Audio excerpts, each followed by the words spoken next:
Sir ಇದು ಚಿಕ್ಕಬಳ್ಳಾಪುರದಿಂದ ನೆಲಮಂಗಲದಿಂದ ಚಿಕ್ಕಬಳ್ಳಾಪುರಕ್ಕೆ ಹೋಗೋ ರಸ್ತೆ ಇದು. ಸುಮಾರು 10 ವರ್ಷ ಆಯ್ತು ಇದು ಟೆಂಡರ್ ಆಗಿ. ಅವೈಜ್ಞಾನಿಕವಾಗಿ ಟೆಂಡರ್ ಮಾಡಿದ್ದಾರೆ ಇದನ್ನ. ಹಿಂದಿನ ಸರ್ಕಾರ. ಮಾನ್ಯ ಕೆ. ಶ್ರೀನಿವಾಸ ಮೂರ್ತಿಯವರು, ಡಾಕ್ಟರ್ ಕೆ. ಶ್ರೀನಿವಾಸ ಮೂರ್ತಿಯವರು ಇದ್ದಾಗ ಆದಂತ ಟೆಂಡರ್ ಇದು.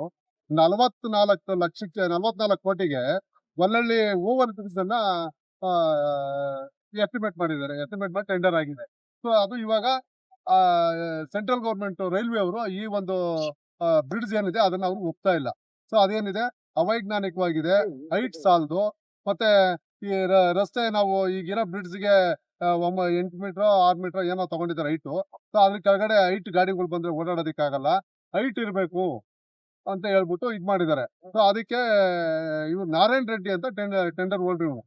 ಈ ಕೆಲಸ ಬಿಟ್ಟು ಓಡೋಗ್ಬಿಟ್ಟಿದ್ದಾನೆ. ಅವ್ನು ಯಾಕಪ್ಪ ನೀನ್ ಕೆಲಸ ಬಿಟ್ಟು ಓಡಾಗಿದ್ಯಾ ಅಂತ ಕೇಳಿದಕ್ಕೆ 44 ಕೋಟಿಗೆ ಇದು ಟೆಂಡರ್ ಆಗಿತ್ತು. ಈ 44 ಕೋಟಿಗೆ ಇವ್ರು ಕೊಟ್ಟಿರೋ ಪ್ಲಾನು ಎಸ್ಟಿಮೇಟ್ ಮತ್ತೆ ಈ ಬ್ರಿಡ್ಜ್ ಇದನ್ನ ಓವರ್ ಹೆಡ್ ಬ್ರಿಡ್ಜ್ ನಾನು ಮಾಡೋದಕ್ಕೆ ಆಗೋದಿಲ್ಲ, ಅದರಿಂದ ನಾನು ಈ ಕೆಲಸ ಮಾಡೋದಕ್ಕೆ ಆಗಲ್ಲ ಅಂತ ಹೇಳಿ ಅವ್ನು ಆಂಧ್ರದನ್ನು ಬಿಟ್ಟು ಹೊರಟೋಗಿದ್ದಾನೆ. ಅರ್ಧ ಬರ್ಧ ಕೆಲಸ ಮಾಡಿದ್ದಾನೆ. ಇದನ್ನ ನಾವು MLA ಹತ್ರ ಕರ್ಸಿ ಕೇಳಿದಾಗ ಇದನ್ನ ನಾನು ಮಾಡಿಸ್ಕೊಡ್ತೀನಿ, ಏನು 44 ಕೋಟಿಗೆ ಕಮ್ಮಿ ಅಮೌಂಟ್ಗೆ ಟೆಂಡರ್ ಆಗಿತ್ತು, ಅದನ್ನ ರಿವೈಸ್ ಮಾಡಿ ನಿಮ್ದು ಏನು ಎಸ್ಟಿಮೇಟ್ ಆಗುತ್ತೋ ಅದನ್ನ ನಾನು ಮಾಡಿಸ್ಕೊಡ್ತೀನಿ, ಸಂಬಂಧಪಟ್ಟ ಸಚಿವರ ಹತ್ರ ಎಲ್ಲ ನಾನು ಮಾತಾಡಿ ಅಂತ ಹೇಳಿ ಸತೀಶ್ ಜಾರಕಿಹೊಳಿ ಸಾಹೇಬ್ರನ್ನ ನೆಲಮಂಗಲ ನಮ್ಮ ಕ್ಷೇತ್ರದ ಶಾಸಕರಾದ ಶ್ರೀನಿವಾಸ್ ಅವರು ಸ್ಪಾಟಿಗೆ ಕರ್ಕೊಂಬಂದು ಪರಿಶೀಲನೆ ಮಾಡಿ ಇದನ್ನ 135 ಕೋಟಿಗಳಿಗೆ ಇದನ್ನ ರಿವೈಸ್ ಮಾಡಿದ್ದಾರೆ.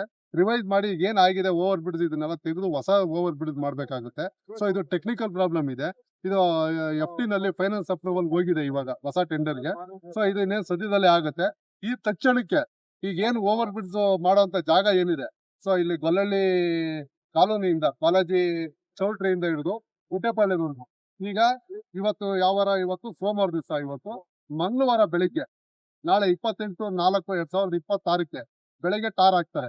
ಸೊ ಅದನ್ನ ಇದ್ ಮಾಡೋಕೆ ಆಗ್ದೇನೆ ಈ ಅಕ್ಕಪಕ್ಕ ಕೆಲಸ ಮಾಡೋಂಥವ್ರು, JCB ನಲ್ಲಿ ಕೆಲಸ ಮಾಡೋಂಥವ್ರು ನಮ್ಮ ಸ್ನೇಹಿತರುಗಳು ಬೇರೆ ಕಡೆ ಕೆಲಸ ಮಾಡೋದನ್ನ ಇದನ್ನ ರಿಪೇರಿ ಮಾಡೋಂಥ ಸಮಯದಲ್ಲಿ ಇಲ್ಲಿ ಗುಂಡಿ ಬಿದ್ದಿರೋದನ್ನ ಅದನ್ನ ದೊಡ್ಡದ್ ಮಾಡ್ಬಿಟ್ಟು ಅದನ್ನ ಒಂದು ಮೀಡಿಯಾದಲ್ಲಿ ತೋರಿಸುವಂತ ಕೆಲಸ ಮಾಡ್ತಾರೆ ನಮ್ಮ ಸ್ನೇಹಿತರುಗಳು. ಅದನ್ನ ದಯವಿಟ್ಟು ಆತರ ಏನು ಮಾಡೋದ್ ಬೇಡ, ಸಾರ್ವಜನಿಕರಿಗೆ ತೊಂದರೆ ಆಗೋದ್ ಬೇಡ.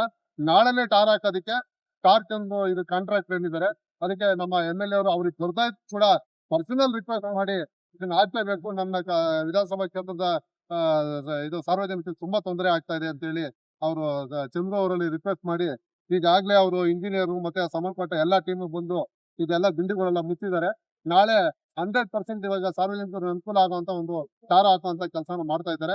ಇದನ್ನ ದಯಮಾಡಿ ನಮ್ಮ ಸ್ನೇಹಿತರುಗಳು ಬೇರೆ ಏನು ಅದನ್ನ ಇದು ಮಾಡ್ದಾನೆ ಒಂದು ಆಗೋ ಕೆಲಸಕ್ಕೆ ಎಲ್ಲರೂ ಸಹಕರಿಸಬೇಕು ಅಂತ ಹೇಳಿ ನಾನು ನನ್ನ ಸ್ನೇಹಿತರುಗಳಲ್ಲಿ ಎಲ್ಲಾರನ್ನೂ ಮನವಿ ಮಾಡ್ತೀನಿ ಅಂತ ಹೇಳಿ ಬಸವನಹಳ್ಳಿ ಗ್ರಾಮ ಪಂಚಾಯತಿ ಮಾಜಿ ಅಧ್ಯಕ್ಷರು ಮತ್ತೆ KPCMS ಮಾಜಿ ಅಧ್ಯಕ್ಷರು